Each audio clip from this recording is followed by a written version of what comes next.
साल था 2012, महीना था दिसंबर और स्थान था देश की राजधानी दिल्ली। एक ऐसा कांड हुआ जिसने सबको दहला दिया।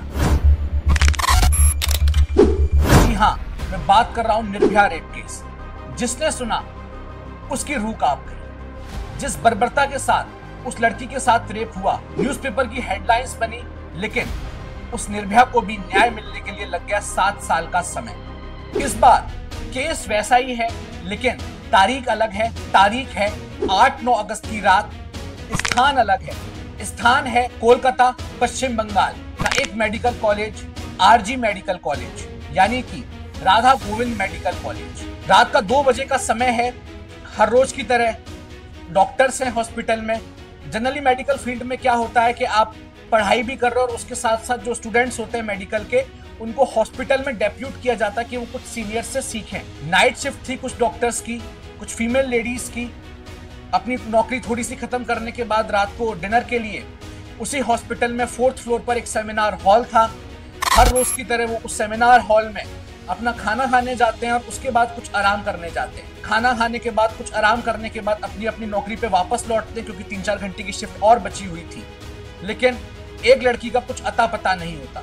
सुबह 8:30 बजे उसी हॉस्पिटल का एक वॉचमैन राउंड के लिए आता है। राउंड लेते लेते वो सेमिनार हॉल में दाखिल होता है और जैसे वो सेमिनार हॉल में दाखिल हुआ, उसकी चीख निकल जाती है, क्योंकि उसने कुछ ऐसा देखा। उसने देखा एक लड़की बदहवास हालत में पड़ी हुई है और उसके बाद आसपास खून के छींटे हैं। उसकी आवाज सुन के हॉस्पिटल का और भी स्टाफ इकट्ठा होता है और सीनियर डॉक्टर्स आते हैं। सबसे पहले वो ये देखते हैं कि वो लड़की जिंदा है कि नहीं है, लेकिन दुख की बात है कि वो लड़की अपने जो प्राण है उसमें नहीं होते। उसके बाद उसी हॉस्पिटल में उसको मुर्दा घर में ले जाया जाता है और पुलिस को इन्फॉर्म किया जाता है। पुलिस की जो जांच चालू होती है वो उसी सेमिनार हॉल से होती है। तो सेमिनार हॉल में एक भी आपको सीसीटीवी कैमरा नहीं था। उसके बाद जब पुलिस जांच करती है तो पुलिस को 2 सीसीटीवी कैमरे मिलते हैं, जिसमें एक सीसीटीवी की कैमरे की रेंज उस सेमिनार हॉल के एंट्री गेट पे थी और एक सीसीटीवी कैमरे की रेंज उस सेमिनार हॉल के एग्जिट गेट पे थी। पुलिस ने सीनियर्स को बैठाया उस हॉस्पिटल के, जो भी उस एरिया से निकले रात को 2 बजे से सुबह 8:30 बजे के बीच में, उनको आइडेंटिफाई करा जाए।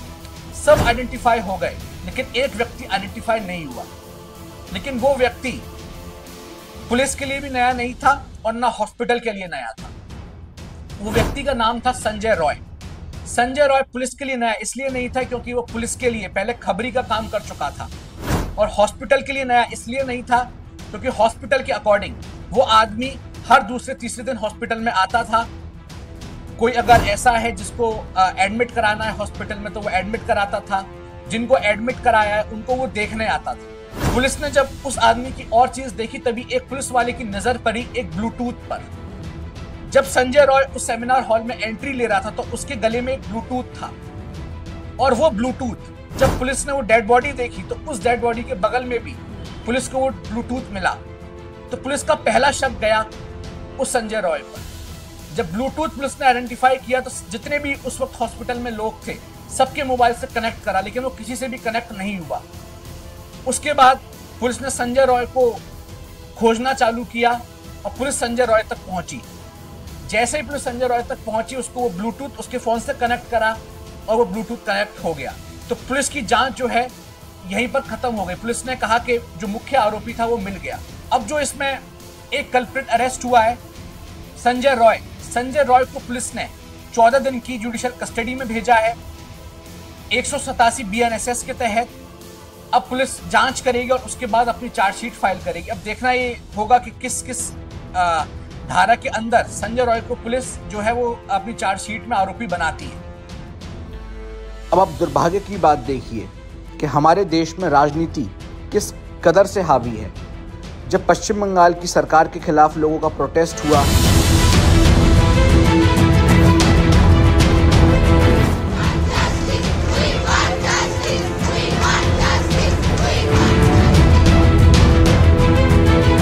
पश्चिम बंगाल की मुख्यमंत्री के खिलाफ प्रोटेस्ट हुआ, तो पश्चिम बंगाल की मुख्यमंत्री ने अपनी पुलिस को 1 हफ्ते का अल्टीमेटम दिया कि 1 हफ्ते में आप सॉल्व करिए, वरना एक केस CBI को हम ट्रांसफर कर देंगे।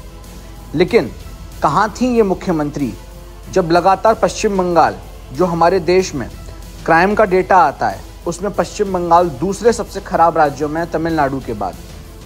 अगर डाटा की बात करें तो 1242.5 हर 1 लाख लोगों पर ये पश्चिम बंगाल का क्राइम रेट है, लेकिन तब पश्चिम बंगाल के मुख्यमंत्री का एक भी बयान सामने नहीं आता है। अगर हम चुनावों की बात करें तो चुनाव में पश्चिम बंगाल की खबर इतनी बनती है कि वहाँ पर चुनाव शांति से करवाना लगभग असंभव सा हो गया है। लगातार लोगों के घर जलाए जाते हैं, महिलाओं के साथ रेप की खबर होती है और जो दूसरी पार्टियां हैं उनके जो नेता हैं उनको कत्ल की खबरें होती हैं, लेकिन तब पश्चिम बंगाल की मुख्यमंत्री कुछ नहीं बोलती, शायद उनको ये सब दिखता ही नहीं है। अब जब उनके खिलाफ प्रोटेस्ट हुआ तब उनका एक बयान सामने आया। लेकिन अब आप ही बताइए, कितनी जांचें सीबीआई तक पहुंचती हैं और उसमें से कितनी जांचों पर सीबीआई अपनी जो रिपोर्ट है वो फाइनल रिपोर्ट दे पाती है। ज्यादा दूर की बात नहीं करते, बात करते हैं सुशांत सिंह राजपूत के केस की। सुशांत सिंह राजपूत का केस एक ऐसा केस जिसने पूरे देश में, ना सिर्फ देश में बल्कि बाहर के देशों में भी हेडलाइन बटोरी। पूरी की पूरी मीडिया रात दिन इसको कवर करती थी।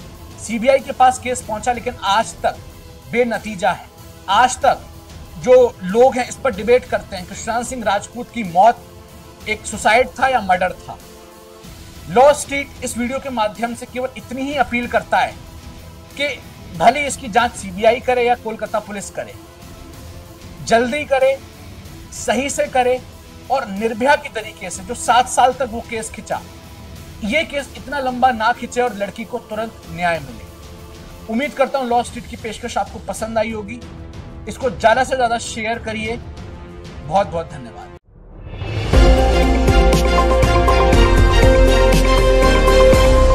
लॉ स्ट्रीट भारत, राष्ट्र के हित में।